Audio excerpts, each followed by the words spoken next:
बच्चा काबिल बनो, सक्सेस झक मार के पीछे आएगी। भारत के उभरते हुए स्टार्टअप इकोसिस्टम में जहां एक तरफ कुछ यूनिकॉर्न्स बनते हैं तो कुछ ग्लोबल प्लेयर्स बनकर हेडलाइंस बनाते हैं।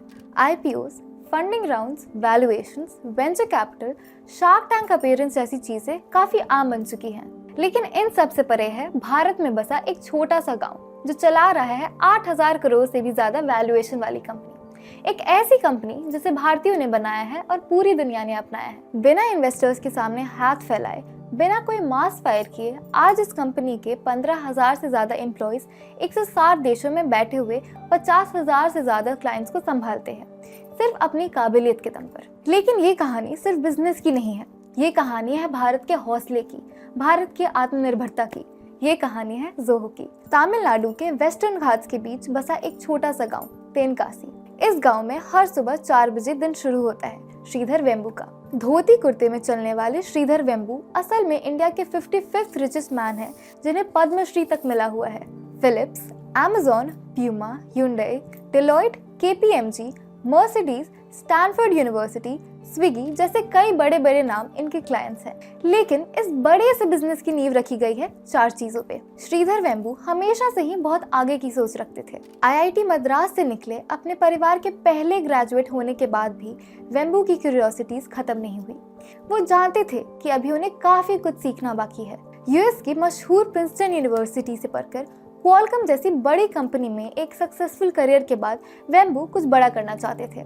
इसीलिए उन्होंने सब छोड़कर अपने भाई के साथ यूएस के एक छोटे से कमरे से शुरुआत की एडवेंटनेट की, एक हार्डवेयर कंपनी। लेकिन जल्द ही उन्होंने एक चीज नोटिस करी, भारत की इतनी बड़ी आबादी होने के बाद भी हम सिर्फ एक सर्विस इंडस्ट्री बनकर रह गए हैं। कोई भी इंडिया में सॉफ्टवेयर नहीं बना रहा था। और यहीं पर श्रीधर वेम्बू ने देखी एक ऐसी अपॉर्चुनिटी जहां से शुरुआत हुई जोहो की।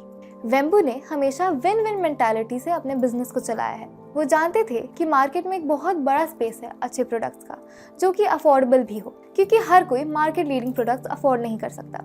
इसीलिए उन्होंने सिर्फ इन छोटी कंपनियों के मार्केट पे फोकस करना शुरू किया। उन्होंने ग्लोबल लेवल पर कम्पीट करने वाले बेहतरीन सॉफ्टवेयर बनाए जिन्हें कोई भी इजीली यूज कर सकता था। धीरे धीरे एक एक कर जोहो ने एक integrated supply chain of products बनाया जो एक दूसरे के साथ बहुत अच्छे से काम करते हैं। इससे कस्टमर्स को एक सीमलेस एक्सपीरियंस मिलता है। एक ऐसा इकोसिस्टम जिसमें ईमेल से लेकर फाइनेंस, एचआर और कस्टमर सपोर्ट जैसे कई टूल्स हैं जो एक बिजनेस को ग्रो करने में बहुत यूजफुल साबित होते हैं। इसी के साथ जोहो ने फ्री में मॉडल इस्तेमाल किया, जिसके जरिए वो अपने सारे प्रोडक्ट्स को इनिशियली फ्री रखते हैं। बिजनेसेस इन प्रोडक्ट्स को इस्तेमाल करके जब खुद इनके फायदे महसूस करते हैं तो जोहो की ब्रांड वैल्यू बहुत बढ़ जाती है। इसी मॉडल का यूज करके जोहो ने एक बहुत लॉयल कस्टमर बेस बनाया है। जहां कई कंपनीज अपनी मार्केटिंग पर करोड़ों खर्च करती हैं, जोहो ने अपनी काबिलियत के दम पर वर्ड ऑफ माउथ से ही अपनी ब्रांड वैल्यू एस्टैब्लिश की है। लेकिन जोहो की सबसे बड़ी ताकत रही है इनोवेशन। 2005 में जब .com बबल बर्स्ट हुआ, सारी दुनिया में फाइनेंशियल क्राइसिस आ गया। जोहो के करीब 70% क्लाइंट्स ने रातों रात बैकआउट कर लिया। लेकिन इस मुश्किल घड़ी में भी जोहो ने कोई ठोस कदम नहीं लिया। उल्टा उन्होंने अपनी मेहनत डबल कर दी। उन्होंने अपने सारे रिसोर्सेज नए प्रोडक्ट्स, इमर्जिंग मार्केट्स और नई टेक्नोलॉजी की रिसर्च एंड डेवलपमेंट में लगा दिए, जिससे जब तक मार्केट स्टेबल हुआ जोहो पूरी तरह से तैयार था। इसी तरह अपने 25 सालों के बिजनेस में जोहो ने 3 जनरेशन ऑफ फाइनेंशियल क्राइसिस को सरवाइव किया है। 2005 का .com बर्स्ट, 2008 का मार्केट क्रैश और 2020 का पैंडेमिक। इन सब में ना ही जोहो ने कोई मास फायरिंग की है, ना ही कोई एक्स्ट्रा फंडिंग रेस की। लेकिन कैसे? आज जोहो की वैल्यूएशन 8,000 करोड़ से भी ज्यादा है, लेकिन आज भी ये कंपनी पूरी तरह प्राइवेट और बूटस्ट्रैप्ड है। श्रीधर वेम्बू कंपनी के 88% शेयर होल्डर हैं और यही है जोहो की सबसे बड़ी खासियत जो इन्हें सबसे अलग बनाती है, आत्मनिर्भरता। इस एक स्ट्रैटेजी ने दिखा दिया कि एक इंडियन कंपनी कैसे अपने बलबूते पर वर्ल्ड क्लास प्रोडक्ट्स और सर्विसेज दे सकती है। ये अचीव करने के लिए श्रीधर वेम्बू ने 3 तरीके अपनाए। Number 3, no debt. जहां आज कई सारी कंपनीज पर हजारों करोड़ों का कर्जा रहता है, जोहो ने हमेशा से एक नो डेट अप्रोच अपनाई है। Number 2, staying private. Sridhar Vembu शुरू से क्लियर थे कि वो जोहो को हमेशा पूरी तरह प्राइवेट रखेंगे। इससे होता ये है कि उन्हें कोई भी बड़ा डिसीजन लेने से कोई नहीं रोक सकता।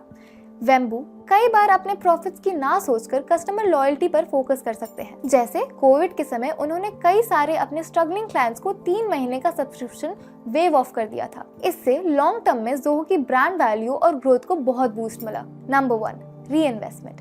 ज़ोहो पूरी तरह एक बूटस्ट्रैप्ड कंपनी है। इस वजह से वो एक कैश हैवी कंपनी बन जाती है, जो कि उन्हें किसी भी क्राइसिस को सरवाइव करने की ताकत देता है। और यही कारण है कि 25 साल बाद भी ज़ोहो मजबूती से टिकी हुई है। इस तरह बिना किसी एक्सटर्नल फंडिंग या डेट के ज़ोहो ने अपनी ग्रोथ को फंड किया है, अपने प्रोडक्ट्स को कॉन्स्टेंटली इनोवेट किया है और ग्लोबल मार्केट में एक स्ट्रॉन्ग पोजीशन बनाए रखी है। लेकिन ज़ोहो की यह आत्मनिर्भरता उनके हर एस्पेक्ट में देखी जा सकती है। हम अक्सर न्यूज़ में पढ़ा करते हैं कि इंडिया में काबिल एम्प्लॉयज़ की कमी है, लेकिन श्रीधर वेम्बू के विचार अलग हैं। उनका मानना है कि भारत में हर जगह काबिल स्टूडेंट्स भरे हुए हैं, अगर कमी है तो अच्छी एजुकेशन की। इसीलिए बड़ी बड़ी यूनिवर्सिटी से हायर करने के बजाय वेम्बू ने छोटे कॉलेजेस और अपने आसपास के गांव से 12th पास आउट्स और अंडर ग्रेजुएट्स को चुनकर उन्हें ट्रेनिंग देनी शुरू की और यहीं से शुरुआत हुई ज़ोहो यूनिवर्सिटी की। 6 स्टूडेंट से शुरू हुई ज़ोहो यूनिवर्सिटी आज हजारों बच्चों को एक काबिल एम्प्लॉय बना रही है। यहाँ स्टूडेंट्स को technology, communication skills, business skills जैसी प्रैक्टिकल नॉलेज दी जाती है। पास आउट होने के बाद स्टूडेंट्स न सिर्फ ज़ोहो बल्कि दुनिया भर की कई बड़ी कंपनीज में हायर होते हैं। ज़ोहो की पूरी वर्कफोर्स का 1/4 हिस्सा ज़ोहो यूनिवर्सिटी के पास आउट्स हैं। और तो और कोर्स ड्यूरेशन में उन्हें हर महीने 10,000 रुपए का स्टाइपेंड भी दिया जाता है। इस एक स्ट्रैटेजी से ज़ोहो अपने काबिल एम्प्लॉयज खुद प्रोड्यूस करता है, साथ ही गरीब बच्चों को एम्प्लॉयमेंट अपॉर्चुनिटीज प्रोवाइड करता है और तो और भारत के युवाओं के लिए बेहतर अपॉर्चुनिटीज के रास्ते खोल देता है। सबका फायदा। श्रीधर वेम्बू की यही पीपल फर्स्ट अप्रोच ने आज ज़ोहो को नई ऊंचाइयों पर पहुंचाया है। उनका मानना है कि नंबर्स और गोल्स ड्रिवन रहने से लोगों की क्रिएटिविटी खत्म हो जाती है। इससे अच्छा पैशनेट लोगों को ढूंढकर उन्हें ही काबिल बनाओ और अपनी क्रिएटिविटी एक्सप्लोर करने के लिए छोड़ दो। जहां हर कंपनी बड़े बड़े शहरों में अपने ऑफिसर्स बना रही हैं, वहीं वेम्बू ज़ोहो के लिए एक हटके अप्रोच यूज कर रहे हैं। वर्क फ्रॉम होम और ऑफिस मॉडल के गैप को ब्रिज करके वेम्बू ने एक ऐसा हाइपर मॉडल बनाया है जिसे धीरे धीरे कई लोग कॉपी करने वाले हैं। वेम्बू ने देखा कि कई लोग गांव में शिफ्ट होकर वहां वर्क फ्रॉम होम कर रहे हैं, इसीलिए उन्होंने छोटे छोटे गांव में ही अपने छोटे ऑफिसेस सेटअप कर दिए हैं, जहां छोटी छोटी टीम्स डिवाइड होकर बड़े ऑफिसेस से डायरेक्टली कनेक्ट होती हैं। इससे एम्प्लॉयज की एफिशिएंसी कई गुना बढ़ जाती है और उन्हें काम करने के लिए एक बहुत हेल्दी एनवायरनमेंट मिलता है। ज़ोहो जानी जाती है कभी भी मास फायरिंग ना करने के लिए। अपने एम्प्लॉयज की केयर करना ज़ोहो की कोर पॉलिसीज है। इसीलिए जहां इंडिया में कंपनीज का average employee drop out rate 15 से 20% के बीच होता है, वहीं ज़ोहो का सिर्फ 5 से 7% है। किफायत से सादा जीवन जीना, कर्ज और कचरे से बचना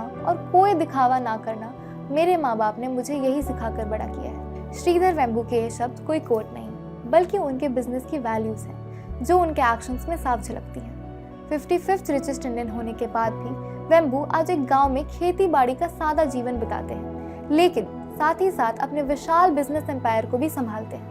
एक ऐसा बिजनेस एम्पायर जो जल्द ही भारत को AI रेस में आगे ले जा सकता है। वेम्बू का इनोवेटिव विजन अब भारत की टेक्नोलॉजिकल, इकोनॉमिकल और एम्प्लॉयमेंट ग्रोथ पर फोकस्ड है।